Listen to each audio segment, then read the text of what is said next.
As Herman D. and his companions reviewed the accounts, they uncovered issue after issue.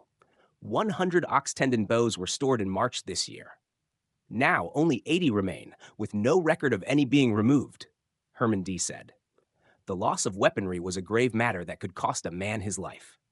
Mr. M cast a calm glance at Xu Zhen and the others beyond the door. Seize them, Mr. M commanded, resolving to deliver these men to Lucy Clerk for judgment. Who dares? Xu Zhen roared, desperation seizing him at this life-or-death juncture. Before the surrounding soldiers could act, he lunged at Mr. M with a powerful swing of his fist. Mr. M swiftly raised his hand and delivered a resounding slap. In an instant, Xu Zhen crumpled to the floor like a torn sack. He had not anticipated Xu Zhen's assault. Yet upon reflection, the man's actions seemed plausible. If their deeds were deemed crimes, death, or worse, awaited them. In such straits, they might risk everything, ignite a conflict, and target Mr. M first to gain leverage. Will you act as well? Mr. M turned to the other officials nearby. They trembled visibly, shrinking back like frightened birds. Vance D. and his companions stepped forward without a word. They apprehended the officials with swift precision. Xu Zhen, rendered unconscious by Mr. M's blow, was dragged off by Vance D. like a lifeless hound. As he had suspected, there were 3 garrisons and more than 20 fire towers and beacon stations. The military households in each endured lives of considerable hardship. In times of harsh drought, the 3 garrisons under Mr. M's command fared well. Each possessed deep wells, ensuring a steady water supply. Yet the watchtowers and beacon towers faced dire shortages. Thus, the second task Mr. M undertook upon assuming office was to organize ox carts and mule carts. These delivered water to the various watchtowers and beacon stations. For more than 10 days, Mr. M journeyed to every watchtower and beacon station. He met with all the soldiers and military households. He also addressed a group of idle, low-ranking flag officers. Meanwhile, word reached D Clan village of Mr. M's promotion. Within the D family, a stir arose. Mr. First D gazed at the letter in his hand. Father is promoted, captain of Jianing Guard, Mr. First D exclaimed, his face alight with joy. Wendy, who was setting dishes nearby, flinched in alarm. Brother, we must inform the clan leader of this, Mrs. Lee said. 5 months with child, her belly swelled noticeably. Yes, indeed, Mr. First D nodded eagerly and dashed out the door.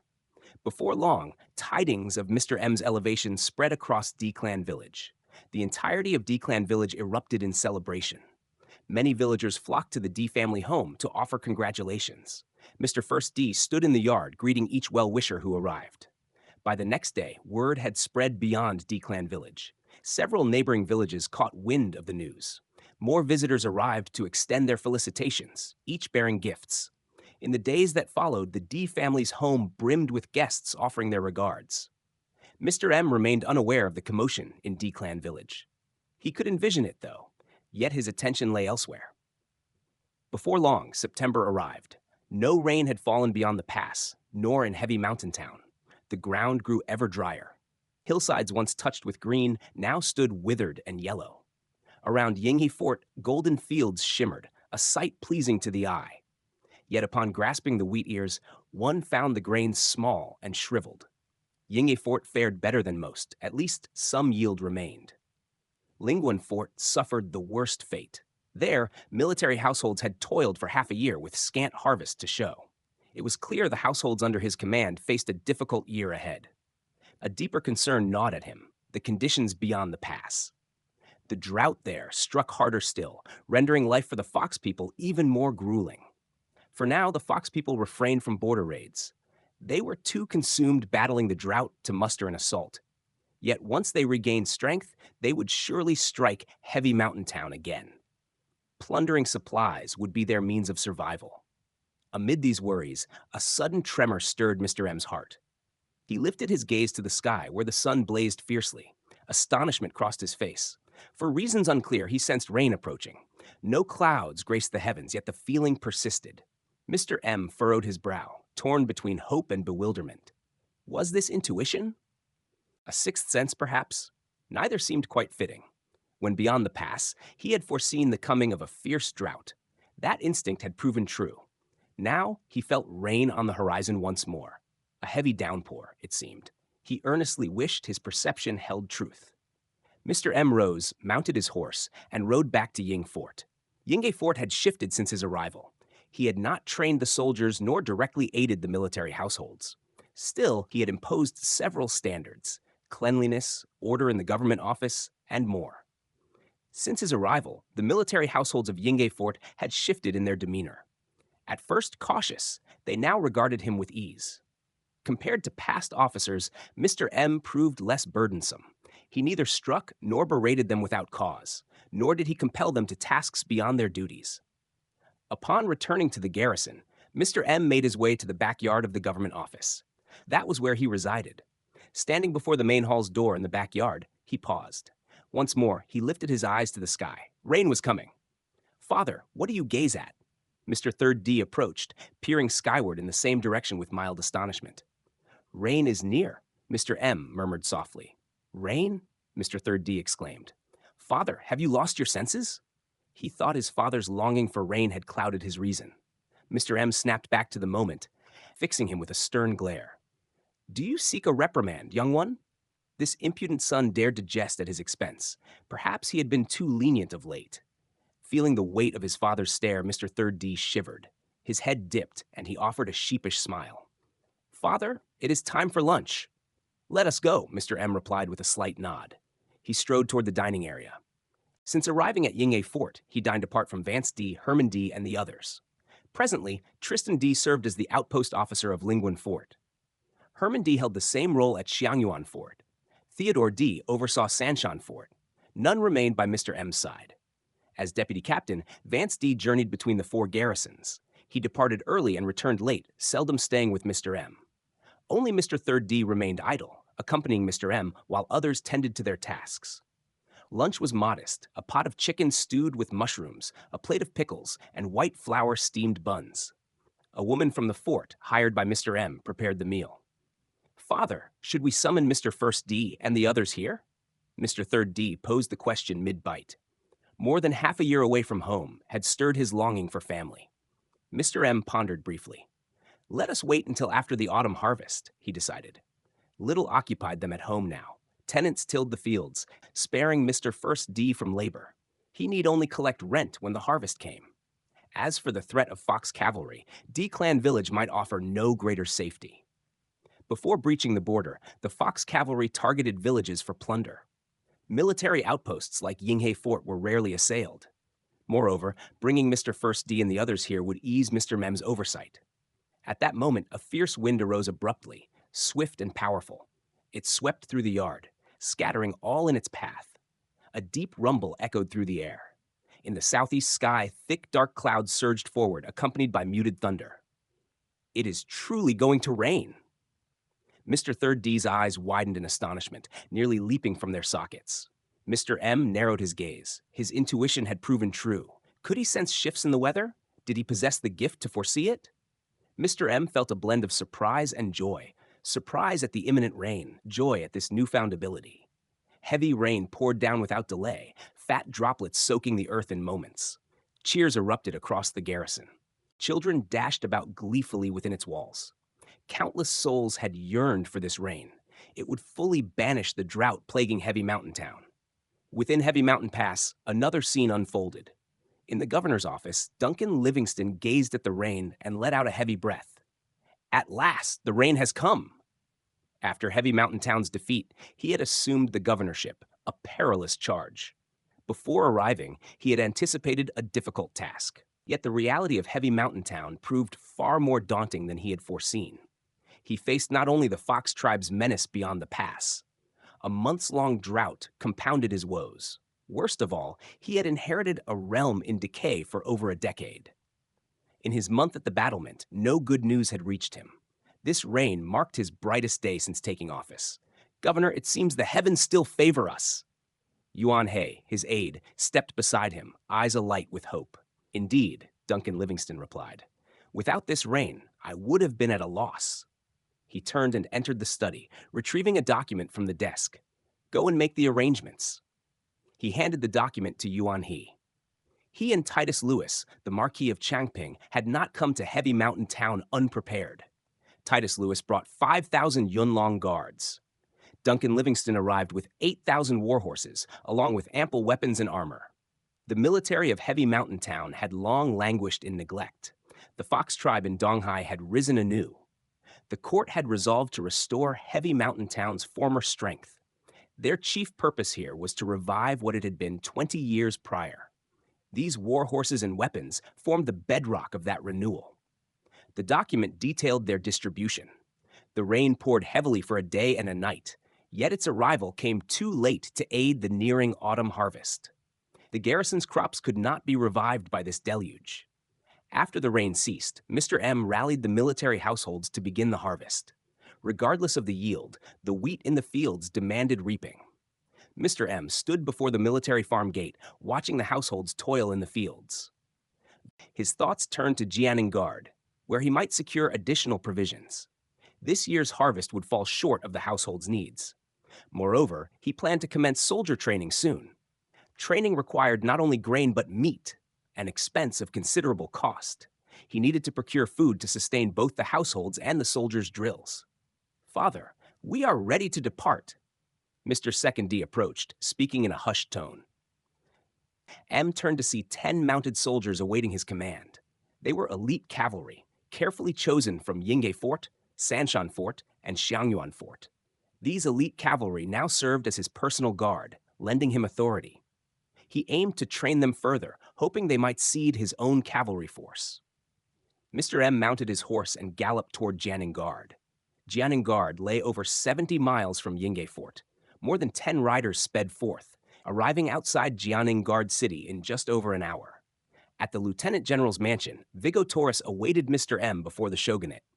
Recently recovered from a grave injury, he had shed much weight. Still, his spirit remained strong. "Brother M, welcome," he greeted Mr. M with a hearty laugh. "How fares Lord Torres of late?" Mr. M inquired as he followed Viggo into the Lieutenant General's mansion. Just as Mr. M stepped into the shogunate, a figure crossed his path. The man stood tall, about 1.8 meters, lean and youthful, perhaps in his early 20s. His demeanor was refined, like polished jade, clad in muted tones. Once he had gone, Mr. M turned to Viggo. "Who was that?" Viggo's eyes flickered briefly. "One from the palace!" Mr. M's expression shifted subtly, and he gave a slight nod. This was Eunuch Larkin. Unlike Dean Taylor, his predecessor, Eunuch Larkin stood apart. Dean Taylor had been grasping and proud. Eunuch Larkin moved with discretion, seldom seen since arriving in Heavy Mountain Town. "What brings him here?" Mr. M's curiosity prompted the question. "I cannot say," Viggo replied, his voice hushed, "but steer clear of him when next you meet." "Is he a threat?" Mr. M pressed. "More than a mere threat." Viggo's tone grew cautious, tinged with dread. "This one hails from the Secret Guard." Mr. M's eyes narrowed sharply. Even with little heed to court affairs, he knew of the Secret Guard. It was the Emperor's own overseer, a clandestine force. Within, it watched all officials. Without, it probed enemy lands. Most fearsome was its mandate. The Secret Guard could act first and report after, seizing any official below the 3rd rank without prior consent. This privilege alone made it a specter all officials shunned. Mr. M had first heard of it through rumors at Heavy Mountain Pass. Word held that Dean Taylor had been spirited away by the Secret Guard. Now, he had glimpsed one with his own eyes.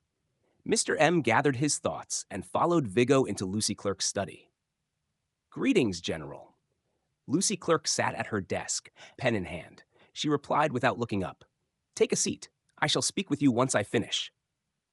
Mr. M settled unceremoniously at the tea table nearby. Viggo shot him a knowing wink, hinting at Lucy Clerk's recent busyness. A maid soon brought tea. Mr. M, unhurried, savored the brew. Tea in Heavy Mountain Town came at a steep price. He rarely indulged, but Lucy Clerk's stock was of the finest grade. Such a chance was rare, and Mr. M relished it. After 3/4 of an hour, Mr. M finished a pot of tea. Lucy Clerk completed her tasks as well. "Your arrival is timely. I have matters to discuss." "Speak freely, General," Mr. M replied. "Post-autumn harvest, training must take priority," Lucy Clerk declared. "General," Mr. M said, stroking his lengthening beard, "I lack sufficient grain." Lucy Clerk faltered, a flush of discomfort crossing her face. Mr. M faced a shortage of food, and so did she. "Grain is scarce," Lucy Clerk admitted, her cheeks reddening. "How can we train without sustenance?" Mr. M asked, eyes widening. "I offer you 3,000 taels."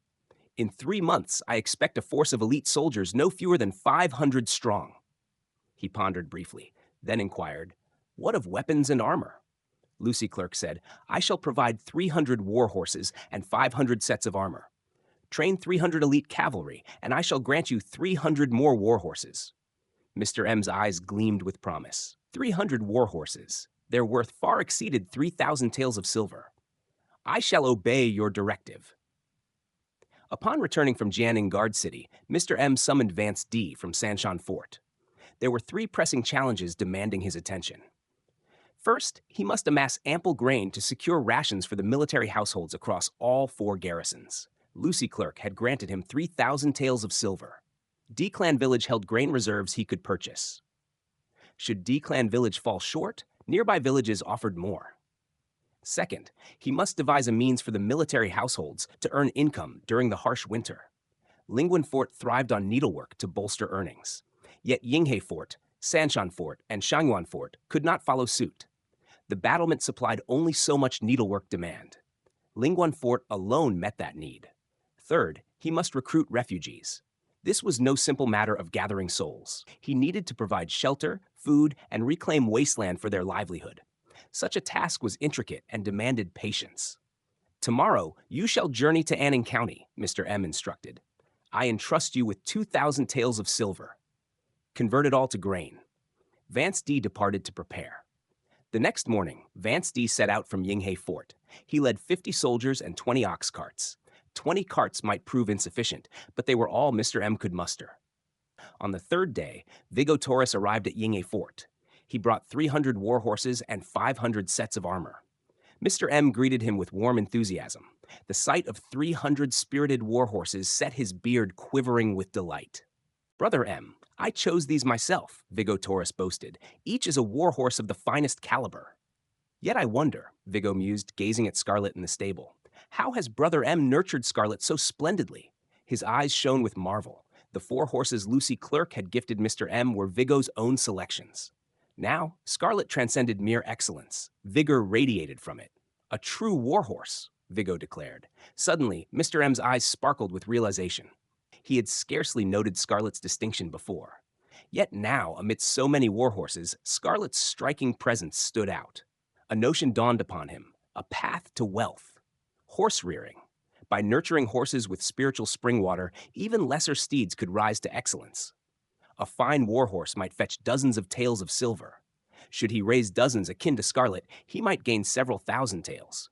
More crucially, this venture could lay a foundation for the D family's prosperity. He resolved to raise horses, not for the garrison, but as a private endeavor. He maintained a clear divide between public duty and personal gain. His aim was to establish a horse farm under the D family's name. The garrison languished in poverty, as did he, its defense officer. His personal funds dwindled to less than 100 taels. Moreover, employing military households to tend the horses would bolster their income, a single effort yielding dual rewards. Mr. M mused silently on this plan. Vigo Taurus, noting his distraction, called out, Brother M, Brother M, oh, it is nothing remarkable, Mr. M replied, rousing himself, just a matter of attentive care. Scarlet's splendor owed much to the spiritual spring water. This was not a detail he could easily disclose. Vigo Taurus pressed no further. At midday, Mr. Cat M hosted Vigo for a hearty meal and drink. The over 100 soldiers accompanying Vigo also dined at Yinghe Fort. Their journey had been arduous. Mr. M could not dismiss their efforts with mere indifference. Yet after their departure, a new concern vexed him. 300 war horses. Housing them posed a challenge. Their daily needs, food, water, and waste, presented another. Tending war horses demanded precision. Their rations, too, bore a hefty cost. War horses required not only grass, but bean feed and occasional treats. Raising a horse rivaled the expense of sustaining a man. With no alternative, Mr. M summoned Old Lee from Lingwan Fort. Old Lee possessed skill in horse rearing and excelled at managing tedious tasks. Mr. M promptly named him the horse officer of Ying Fort.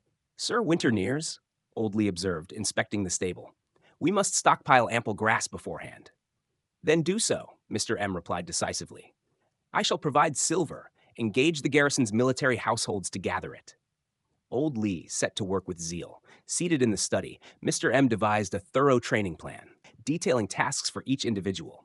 Each garrison, watchtower, and beacon would take turns sending men to Yinghe Fort.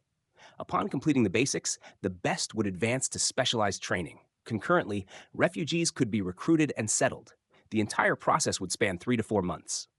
Mr. Third D, Mr. Third D, Mr. M called from the study. Mr. Third D dashed in. Summon Tristan D, Herman D, Theodore D, Victor D, and the others, Mr. M commanded. Very well, Mr. Cadet. Third D replied, darting off again. Though prone to occasional errors, the lad excelled at swift errands. Mr. M had just finished lunch when Tristan D and the others arrived at Yinghe Fort's government office. Tristan D, you shall oversee refugee recruitment, Mr. M declared. Offer wasteland, repaired homes, and 6 months' rations based on household size to all who join. Vast wastelands surrounded the garrisons, neglected for lack of labor. Rations posed the greatest challenge. Food remained scarce. Yet Vance D's return should bring enough to sustain them briefly. Tristan D accepted the booklet Mr. M handed him. Herman D, you shall manage the training, Mr. M continued. Here are the instructors I chose from Linguan Fort and my training plan. He passed another booklet to Herman D. Theodore D, you shall handle inspections, Mr. M instructed next. Select 20 men from Linguan Fort. During training, oversee the 4 garrisons, 7 watchtowers, and 16 beacons.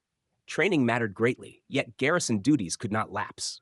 Sir, how should errors be addressed? Theodore D inquired. Mr. M's tone grew grave. Apply wartime military law. Announce this clearly beforehand. Should any defy it, execute them on the spot. I understand, Theodore D affirmed. Mr. M nodded and turned to Victor D.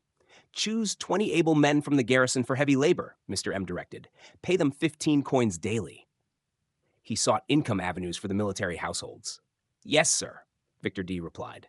With tasks assigned, all set to work with purpose.